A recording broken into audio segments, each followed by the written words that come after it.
baca kitab karangan beliau ini, kita nanti mendapatkan syafaat dari beliau karena dimanfaatkan kitabnya untuk kita kembangkan ilmunya. Jamaah yang dimuliakan Allah Subhanahu wa Ta'ala, pada pertemuan yang lalu berkaitan dengan sunnahnya Jumat itu, yaitu bukurun, berpagi-pagi. Sudah ada yang nilainya jam sekian adalah, atau yang pertama punya nilai sama dengan pahalanya pahala unta yang berangkatnya, saat yang kedua punya pahala sapi, kemudian yang ketiga punya pahala domba yang bertanduk bagus katanya, yang keempat sama dengan pahala seekor ayam, yang kelima adalah sama dengan seekor burung pipit uspur, dan yang keenam adalah yang paling siang adalah punya nilai pahala atau fadilah seperti sedekahnya telur pipit. Nah, tetap dapat selama khatib belum naik ke mimbar. Kalau khatib sudah naik mimbar, sudah mulai khutbah, nah ini banyak nih. Mudah-mudahan jamaah Nabawi tidak. Begitu khatib sudah mulai berkhutbah baru ngomong. Kan saya sampaikan kata Rasulullah, setiap pintu masjid itu dijaga oleh dua malaikat sambil megang ballpoint dan megang buku catatan. Kalau khatib sudah naik mimbar dan sudah berkhutbah, malaikat pun sudah duduk katanya, satu kaul, satu pendapat untuk mendengarkan khutbah. Berarti orang yang datang setelah khatibnya di mimbar dan berkhutbah sudah mulai, berarti dia tidak dicatat oleh malaikat, artinya tidak dapat fadilah keutamaan. Kalau bibit pun nggak dapat kita. Nah makanya kita upayakan ketika berangkat ke Jumatan itu, katanya jamaah harus pagi-pagi, artinya jangan terdahului oleh imam atau khatib. Khatib sunnahnya siang. Bahkan Rasulullah mah begitu tidak masuk ke masjid langsung naik mimbar, itu Rasulullah, karena memang rumahnya di Masjid Nabawi pada waktu itu. Nah bagi kita paling tidak khatib berarti kalau terlalu siang amat makasihan DKM. Coba kalau Bapak menjadi pengurus DKM, mamanya udah selesai pengumuman, khatib belum nyampe, apa enggak sakit leher itu? Iya kan, deg-degan kita, apalagi kan stok nggak ada misalnya. Nah, ada mamanya biasa yang tukang menjaga gawang, katakanlah begitu, kebetulan tugas di luar misalnya. Nah makanya kalau terlalu siang amat juga khatib juga, ya kasihan ke DKM. Ya paling tidak ya 5 menit atau sebelum selesai pengumuman DKM tentang operasional masjid, maka khatib sudah nyampe. Paling tidak kan termasuk disampaikan bahwa khatibat dan imam hari ini Ustaz Anu tidak ada. Tapi kalau belum datang, tanda tanya, dan memang itu terlalu siang, memang kasihan ke DKM. Pada sunnahnya khatib itu lebih siang gitu. Kemudian jamaah yang dimuliakan Allah Subhanahu wa Ta'ala, yang berikutnya sekarang berkaitan dengan sunnah-sunnah yang ada dengan pelaksanaan ibadah sholat Jumat, yaitu diantaranya watajayanun di asani syabihi, berhias dengan pakaian yang terbaik, bukan termahal, terbaik. Nah kemudian wa abdulluhu abyadun, yang paling utama dengan pakaian berwarna putih. Diupayakan jangan sampai berwarna, ada kalau merah umpamanya, itu termasuk ada yang berpendapat makruh warna merah atau warna-warni. Sudah warna-warni banyak tulisan lagi, jangan, itu mengganggu khusyuan sholat orang lain yang ada di sekitar kita. Nah inilah jamaah yang dimuliakan Allah Subhanahu wa Ta'ala. Jadi tajayanun biasa di siyabah wa abdul wa al-abyadu, utamanya berwarna putih. Putih warna yang disukai oleh baginda Rasulullah Sallallahu Alaihi Wasallam. Kemudian haram katanya at-tajayanun bil harir, Saking kayanya dia berangkat ke masjid pakai sutra, haram hukumnya. Dua benda kata Rasulullah, kata Sayyidina Ali, hadani haramun di ummati min dukuri wa haramun min lil inasi min ummati, kata Rasulullah. Sayyidina Ali memegang dua benda, satu sutra dan kedua emas, kata Sayyidina Ali. Menurut kata Rasulullah, dua benda ini halal untuk umatku perempuan dan haram untuk umatku laki-laki. Apa yang dua? Sutra dan emas. Ini yang kadang-kadang, mohon maaf, masih ada laki-laki pakai emas. Udah mau orang Jawa pakai emas lagi, terlalu laku sih. Iya Mas Adi, udah emas pakai emas lagi. Itu merampas punya siapa? Punya wanita. Yang boleh pakai emas kan wanita. Lebih parah lagi kalau ada orang nikahkan atau khitbah. Kadang-kadang pinangan itu suka main pakai emas itu. Sebenarnya kaitan dengan emas apapun dalihnya, laki-laki termasuk dia pun sebentar, katakan gitu. Ya, tetap satu larangan untuk laki-laki. Lebih parah lagi kalau begini, tukar cincin, kata istilah. Itu istilah tukar cincin dalam Islam enggak ada. Kalau umpamanya seorang laki-laki menghibah, meminang atau melamar wanita, lalu tandanya pakai emas, sah. Karena Nabi pernah katakan, ada kan katanya mas kawin atau ketika khitbah itu walaupun hanya emas dibuat dari besi, kata cincin dari besi, kembali cincin dari besi. Berarti laki-laki menghitbah melamar perempuan tanya pakai emas, bukan laki-laki bawa emas dua, cincin dua sampai acara resepsinya, acara umpamanya khitbahannya, pinangannya atau waktu akad nikah, cincin tadi yang satu oleh laki-laki dipakaikan ke perempuan, yang satu pakai ke laki-laki, dua-duanya yang bawa laki-laki. Apa tukar namanya itu? Bukan kan? Tukar itu kalau laki satu bawa satu, perempuan bawa satu, lalu ditukar. Itu ini mah kadang-kadang suka lucu-lucu di masyarakat kita. Satu udah salah karena benda itu tuh laki-laki dilarang, kemudian pakai kedua ya. Kalau namanya mau tukar berarti laki bawa perempuan bawa, baru namanya tukar. Kalau bawa laki dua-duanya bukan tukar. Nah ini makanya berkaitan dengan khitbah sama ketika mas kawin juga. Memang mas kawin dianjurkan benda gitu kan di atas, tapi bukan berarti yang lain tidak boleh. Bisa saja mas kawin itu pakai baca Quran, ya, mas kawin hatam Quran misalnya depan istri, bisa saja. Tapi dihutang, nggak mungkin kontan kan? Kalau kontan kapan selesainya gitu kan? Nah, jadi kalau banyak pakai emas tadi, mas kawin ya, bukan berarti nanti akhirnya dipakaikan yang satu kepada istri, yang satu istri pakaikan kepada suami, itu bukan begitu. Mas kawin itu pemberian laki-laki atau suami kepada istri. Nah makanya di sini umpamanya ada orang saking kayanya, kaya harta tapi ilmu keislaman kurang, dia lalu pakai apa namanya sutra. Ketika mau sholat ke masjid itu dihukumkan haram, yahrumu atajayyanu bil hariri, diharamkan menghias diri ketika Jumatan pakai harir atau sutra. Nah, inilah para jamaah dimuliakan Allah Subhanahu wa taala. Jadi sutra dan emas termasuk dua benda bagi laki-laki itu hukumnya haram alias terlarang.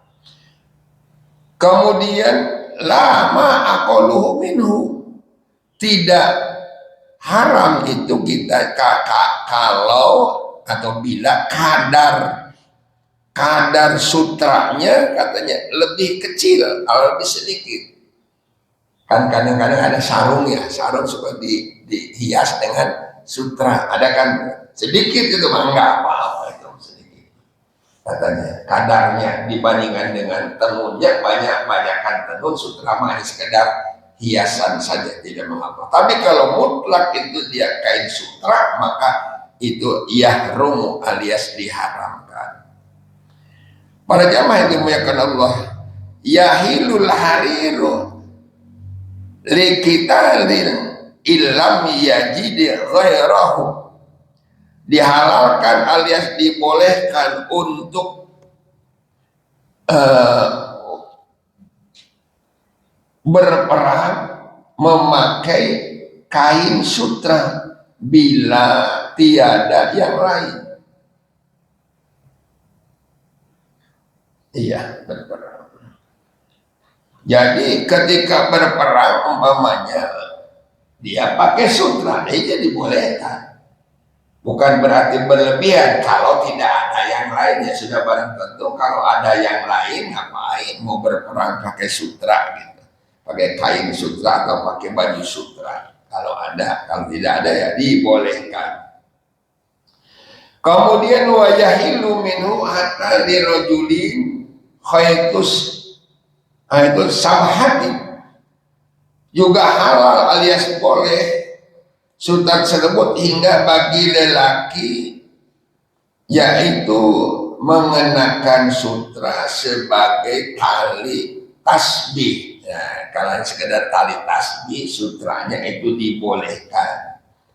Tasbihnya biji-bijiannya biasa, apakah dari tanduk ataupun dari kayu, tapi tali tasbihnya misalnya pakai sutra itu dibolehkan sekedar seperti itu, karena kadarnya sedikit sekali gitu kan, itu maksudnya dibolehkannya karena sedikit kadarnya. Kemudian wajibu li rajulin labsuhu haitsu lam yajid satirul aurah ghairahu hatta bil khalwah, wajib bagi laki-laki yaitu memakai kain sutra untuk penutup auratnya jika tidak ada lain, tidak ada kain yang lain, sekalipun itu di kesepian. Artinya kalau umpamanya kebetulan kain-kain yang lain tidak ada, hanya ada sutra, maka wajib, karena wajibnya nutup aurat tadi. Tapi hal yang mustahil ya, sutra ada kok kain lain nggak ada. Tapi itu sudah begitu keterangannya, wajib lelaki memakai kain sutra untuk menutup auratnya jika tidak ada kain yang lain, sekalipun itu di kesepian, artinya di tempat yang gelap, tidak diramai orang. Nah ini para jamaah dimuliakan Allah Subhanahu wa taala. Kemudian wayajuju labsus saubil masbu'in, dibolehkan memakai pakaian yang dicelup dengan apapun warnanya kecuali yang dengan ja'faron. Ada namanya celupan ja'faron, itu tidak dibolehkan. Tapi kalau selain yang ja'faron, maka untuk mencelup memberikan warna pakai itu boleh-boleh saja ya, untuk warna apa gitu yang kita inginkan dalam berpakaian. Jamaah yang dimuliakan Allah Subhanahu wa taala, ini mata kalau sudah keluar ini kayak nggak kelihatan.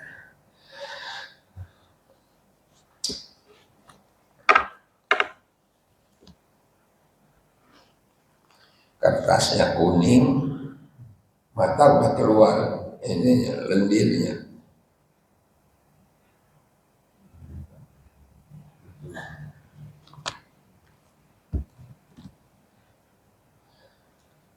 Kemudian di sini dijelaskan lagi oleh musannif,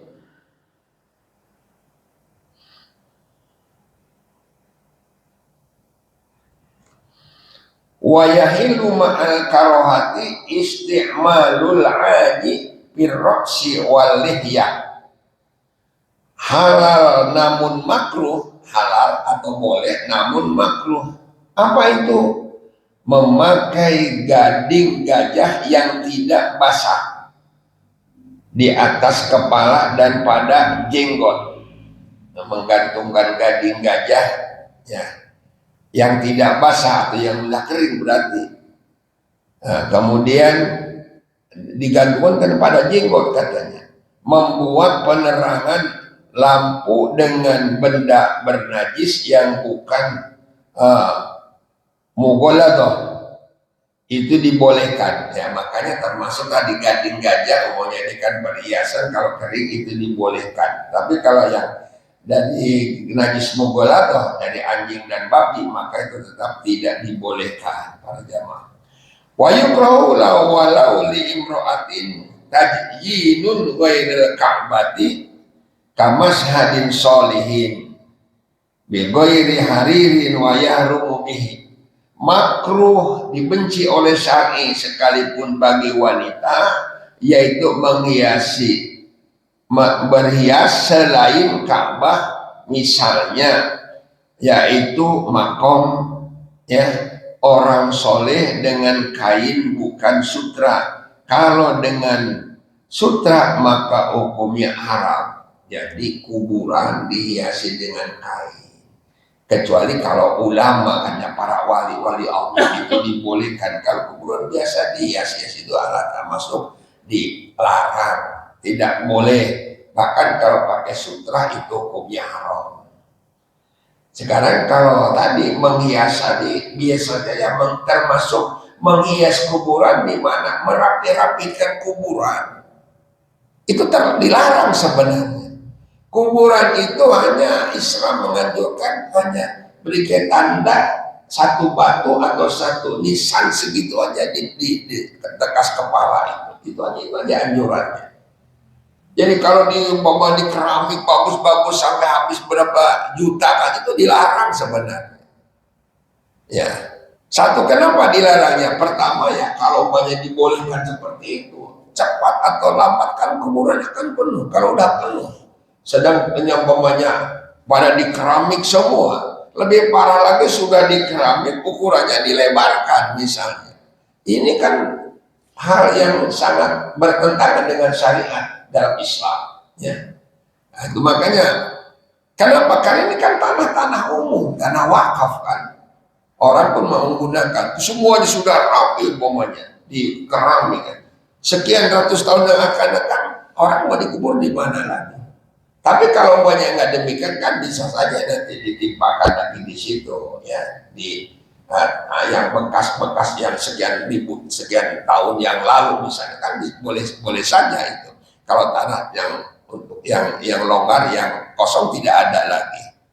Makanya kalau di Arab Saudi itu baik itu di Maklah maupun di di Madinah itu di lupa namanya, pinggir masjid itu kan kalau udah sekian tahun diangkat itu tulang-tulang itu diganti dengan mayat-mayat yang baru. Jadi kembali kekaitan dengan memperindah kuburan dengan di keramik dan sebagainya itu termasuk hal yang dilarang di dalam Islam. Cukup paling tidak kalaupun mau kita hanya di atas kepala, pas di kepala itu adalah nama. Jangan ada tulisan-tulisan Bismillah, apalagi innalillahi wa inna ilaihi raji'un, huruf Al-Quran tidak boleh. Sebenarnya seperti itu. Tapi sudah menjamur di masyarakat kita.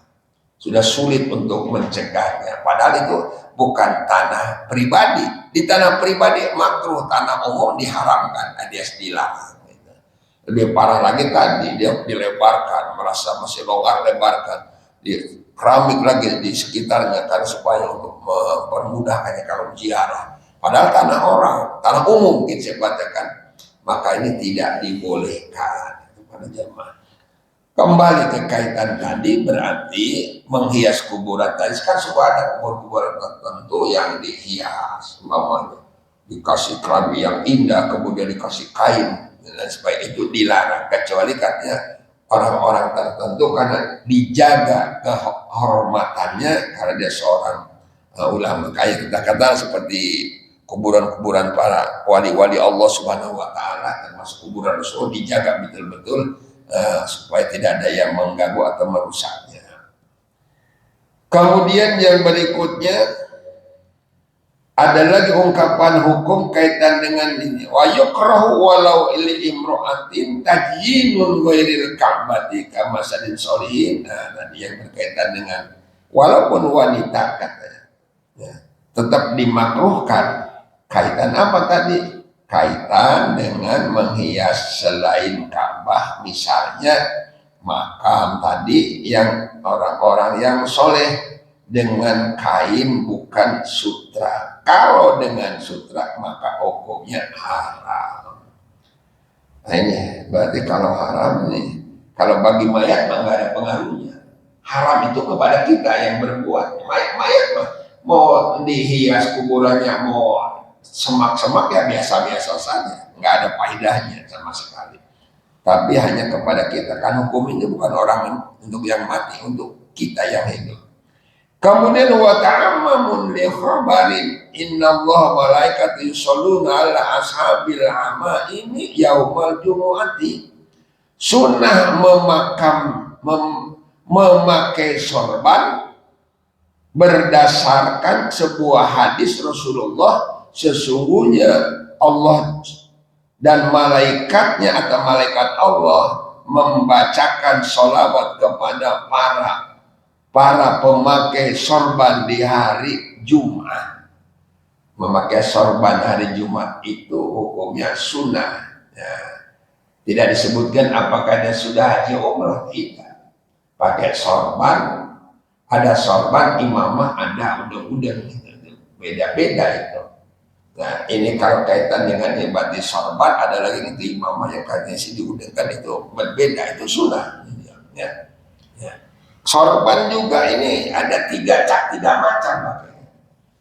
Ada yang berpendapat sunnahnya sorban itu tidak dipakai di sini, karena ini mentamsilkan, mengkiaskan kepada ketika kita memakai pakaian ada kanan dan kiri, maka sunnahnya sebelah kanan. Ada lagi yang mengatakan sunnahnya di sebelah kiri. Ia dikiaskan kepada memakai kain ihram. Kain ihram itu kan begini kan, yang tangan kanan itu terbuka, maka selendangnya segini. Lalu ada yang kedua, karena ini pun kiri punya hukum, kanan punya hukum, berarti yang ketiga udah aja diginikan, dua-duanya ikut gitu ya. Nah ini netral yang itu. Ada pendapat yang sebelah kanan ada, pendapat yang sebelah kiri juga ada. Nah gitu. Jadi ini kaitan dengan memakai sorban ini ya, termasuk hukumnya disunahkan ketika sholat Jumat. Tidak, ini kadang-kadang ada orang yang terlalu ekstrim. Kok belum haji kita pakai sorban, kok belum haji pakai kopiah haji. Ya kopiah itu kan orang Arab sendiri kadang-kadang nggak pakai kopiah, yang mudah-mudah aja langsung kopiahnya nggak ada. Kaitan dengan ini kan disunahkan, apakah sudah haji atau belum haji, ya kaitan pakai umpamanya kopiah putih atau pakai sorban itu disunahkan, terutama ketika mau sholat Jumat dikhususkan, lebih diutamakan ketika sholat Jumat. Ya tidak berarti orang yang sudah haji wajib, dan haji itu kan hanya kita aja sebutan haji. Melayu dengan Indonesia, kalau Arab sendiri nggak ada. Rasulullah nggak sebut haji, Abu Bakar, Umar, Utsman, Ali nggak sebutkan haji gitu.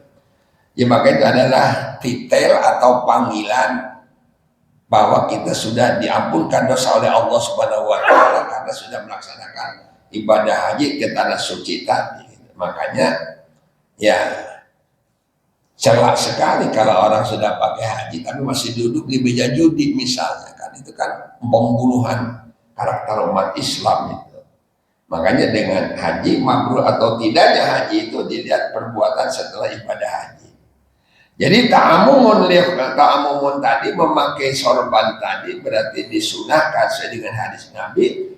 Para malaikat Allah dan malaikat bersolawat mendoakan kepada orang yang selalu membiasakan memakai sorban ketika mau sholat Jumat. Ya.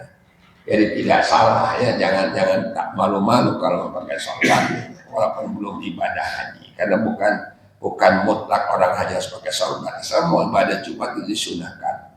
Wa yusanu lisaili salawat, dan begitu juga memakai sorban itu disunahkannya untuk semua sholat, bukan hanya Jumat saja. Jadi khususnya sholat Jumat, umumnya semua mau sholat disunahkan pakai sorban. Wa warada fi hadisin, dan diriwayatkan dalam satu hadis walaupun hadis dhaif. Jadi hadis dhaif itu ya kalau untuk li fadhailil amal boleh, untuk keutamaan amal itu boleh saja. Walaupun hadis dhaif. Ma yadulla ala afdoliyatin kibariha.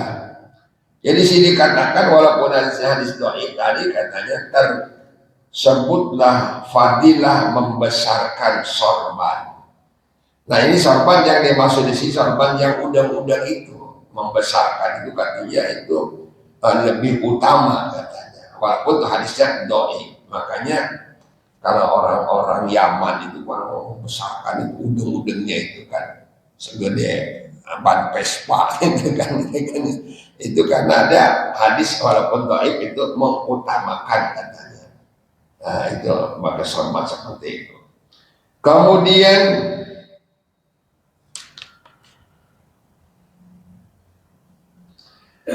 dikatakan di sini watan harimul muru'atun faqihin bil lubsin amama syuqiyin la yaliqu bihi wa aksihi.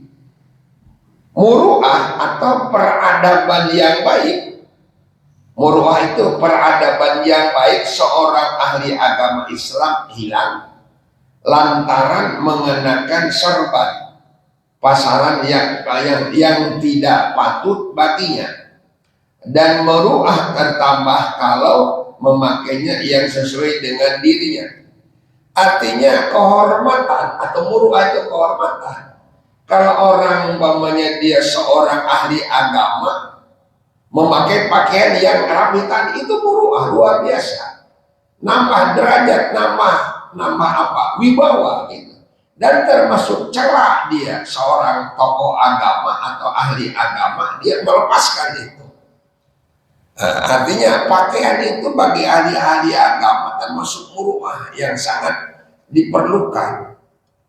Ya kalau umpamanya seorang kiai udah berpakaian hanya pakai kaos saja jalan-jalan, sudah nggak ada nilainya itu, nggak ada harganya. Nah, sekarang antara pakai pakaian rapi dengan pakaian biasa aja udah lain itu. Coba kalau para jamaah melihat Buya Yahya hanya pakai kopiah biasa aja, kayak nggak ada nilai itu Buya Yahya. Tapi kalau udah beliau berhias dengan udeng-udengnya yang rapi, tampil di mimbar, wow, luar biasa, berwibawa sekali gitu kan. Itu pengaruh sekali. Tapi hati-hati pula, kan ada kejadian kiai dia berpakaian pakai koko saja, kain sarung dan koko, sorban dikelendangkan saja begini. Kemudian muridnya pakai jas rapi, pakai udang-udang juga. Begitu datang ke acara yang habis tangannya dicium masyarakat, siapa? Santrinya yang ngantarnya. Kiai emang enggak. Begitu MC udah mulai putar lidah untuk itu kan deg-degan ini si santrinya tadi. Karena banyak diciumi tangannya dia. Kiainya emang enggak dicium-cium tangannya. Karena pakainya tadi sederhana. Itu sekali sering terjadi itu. Makanya kalau seorang ahli agama berpakaian harus rapi gitu kan. Bukan untuk dipuja, tapi memang begitu untuk sebagai nilai wibawa gitu di dalam menyampaikan risalah agamanya. Coba kalau hanya sekedarnya ada hadis minimal atau barangkali bukan menceritakan aib, karena kebetulan kiai ini sudah jadi almarhum beberapa minggu yang lalu. Memang beliau satu memang ekonominya, yang satu, yang kedua memang begitu gayanya beliau itu. Karena saking mungkin tawadunya, pakaian itu asalannya gitu. Pas mau pengajian di satu tempat, begitu naik dipersilakan untuk memberikan ceramah, itu kawan ada yang astagfirullahaladzim, hampir tadi keinjak nama saya. Dia kan udah datang tapi nggak ketahuan oleh jamaah karena nggak nyangka itu kiai, pakai kopiah nyoblok gitu, kopiahnya itu gede, agak makan kepala gitu, udah pakaian hanya pakai batik saja biasa gitu, nggak pakai sorban, nggak pakai kiai itu, tawaduk memang. Begitu dipersilakan untuk memberikan tausiah, itu kata teman yang tuh tadi di luar berkeinjak sama saya, dikira siapa ya, sekarang udah meninggal 2 minggu yang lalu ya. Itu makanya penting itu penampilan itu ya, tapi jangan sampai itu tadi kosong, nggak apa-apa penampilan melebihi kiai. Nah itu hati-hati dan waspada pula seperti itu ya. Jadi makanya di sini kaitan dengan ahli agama, kata di sini harus betul-betul mencerminkan bagaimana cara berpakaian. Umpamanya lagi kan banyak yang pakai kaos saja ya, apalagi kalau kelihatan aurat pakai celana pendek, itu sudah tidak dibenarkan seorang ahli agama ya, karena dia mengurangi wibawa dia dalam syiar agama Allah Subhanahu wa Ta'ala. Para jamaah dimuliakan Allah Subhanahu wa Ta'ala, masih banyak yang kaitan dengan sunnah-sunnah kaitan Jumat ini, ada beberapa lagi nantilah pertemuan yang akan datang. Saya kira ini aja dulu. Karena kenapa saya agak percepat, pertama saya mohon doa restu dari para jamaah. Hari ini jam 7 saya sudah ada di Kodar, mau check up. Kan kemarin waktu berobat itu dikasih obat untuk 1 bulan. Habis membantu 1 bulan nanti akan di check up gimana perkembangannya yang di dalam, terutama yang obat yang diutamakan kemarin itu adalah obat untuk menghancurkan batu empedu. Ada kecil katanya. Kan kadang-kadang batu empedu itu kalau yang sudah parah mas, sampai termasuk mempengaruhi ke napas segala macam, atau sampai ada 5 sampai 10. Banyak. Ini hanya kecil, ada sangat kecil aja. Mudah-mudahan dengan jeda 1 bulan dan obat yang diberikan, pas hari ini harus di check up kembali. Apakah masih ada, apakah ada yang lainnya lagi gitu kan.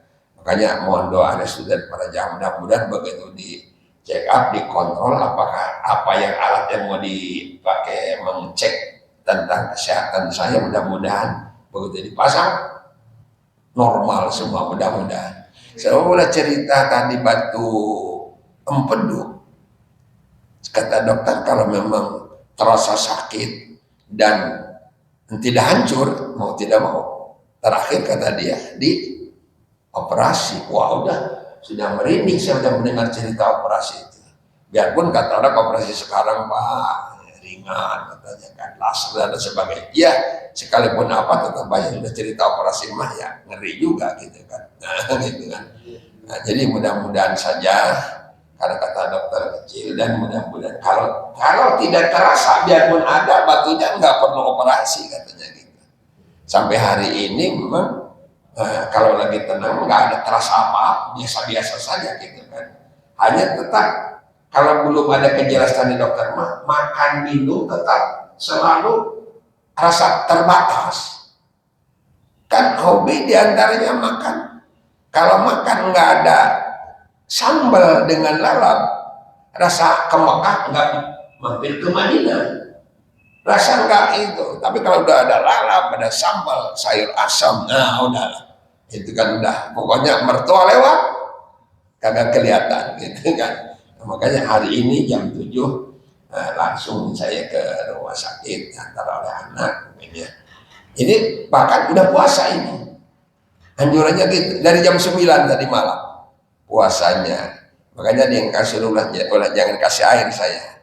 Ini puasa bukan puasa syar'i ini mah, kaliwan puasa karena mau ada kaitannya ya itu ya, puasa dengan gitu-gituan pemeriksaan itu. Padahal bukan operasi gitu kan.